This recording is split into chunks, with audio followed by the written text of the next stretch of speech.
Hi friends, I am Tilak. You're watching Tech Made Be Unique, and today we're going to see how to insert a star symbol on your Google Sheet mobile. And if you're new to this channel, make sure to click on subscribe and below. We just quickly move on to the video. So today we're just going to see how to insert the star symbol in Google Sheet mobile.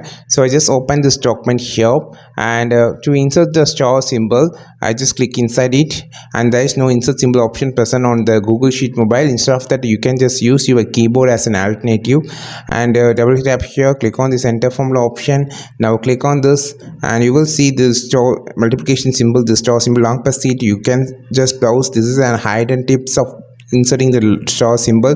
Long press it and you will have this pop-up. You can just insert the star symbol.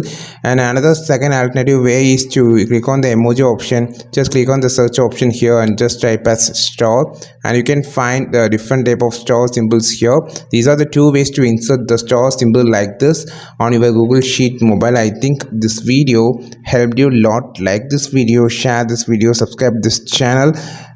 We will meet our next video with your super valuable content. This is Tilak signing off from Tech Made Be Unique. Have a wonderful day.